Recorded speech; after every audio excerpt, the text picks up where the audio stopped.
Welcome to your contacts page inside your Feedback CRM. Now before I give you an overview, I want to explain two important terms. The first is called online review contacts. These contacts are created inside your CRM from the contacts that actually left reviews for you online. So all the different reviews all around the web, when we download them, we will take the first name and last name or the alias and import them as a contact.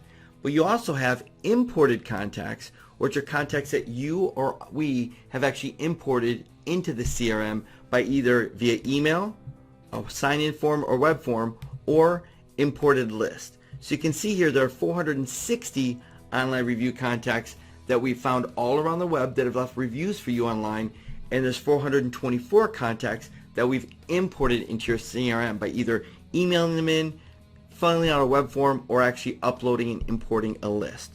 Now out of those contacts that we've actually imported, we can see here that almost 95% of them have not left feedback. So you can see that we take each one of your contacts and we track them to know who's left feedback and who hasn't.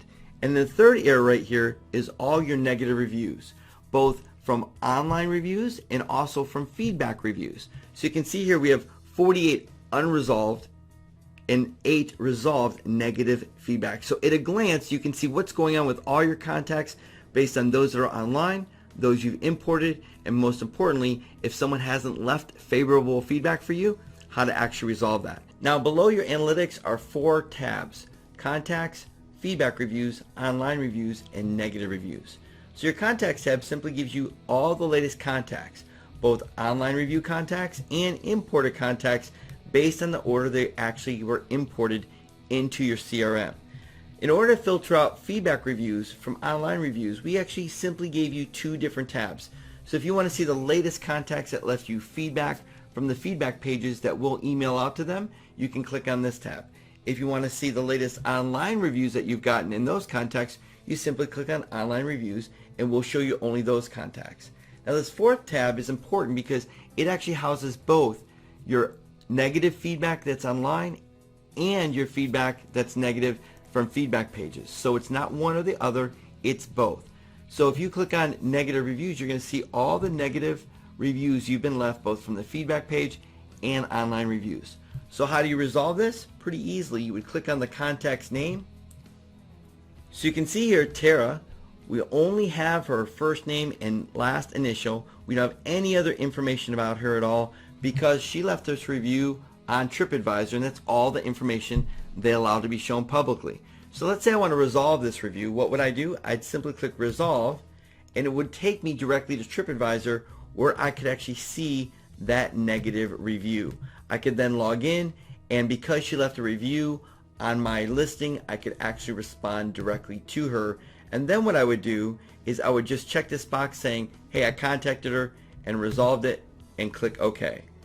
So there's other things you can do. For instance, you can add a note, leave a note and say, I contacted Tara on TripAdvisor and resolved the issue. And so we add that note, it's going to be in our activities. So this is a full CRM to help you really communicate well and keep track of all the reviews and feedback that you're getting. So now let's go back to the contacts tab, because I have one more feature to show you, which is our filtering feature. So if you really want to drill down and see all the contacts based on a date range, whether it's a feedback or review, even search for their phone number, their contact status, any type of information you want is all right here. You can just click search and be able to drill down and find any context you want. So the question we get most often regarding the CRM is, when I click the resolve, can I respond to them via the CRM and resolve it and communicate with them? And the answer is no. These resolve buttons are simply checkboxes to allow us to know if you've resolved it or we've resolved it for you. By clicking yes, you'll see that it gets removed, and then the count goes down and the resolve count goes up. Now if we want to email them, you can simply click on the link here to their contact record and you can email them directly through the CRM, but you're not automatically going to resolve it based on clicking on these buttons. It's simply almost like a checkbox to know, hey, I did resolve it or I didn't resolve it. And then you would click on, let's say, Wendy K's contact record, and then you would add a note and then it would still be unresolved. So until you actually communicate with the customer, have a conversation, resolve the issue, you should never actually check the resolve button so that we can always keep track and you always keep track of what's going on. So if you'd like to get started right away, simply click the Add to Contact to Campaign and upload and import your contacts, and we'll instantly be able to send them out feedback requests, and then you can start getting feedback and online reviews right away. So that concludes our training. The next training we'll get into is our overview on the Campaigns tab, and so we'll look forward to seeing you in the next training.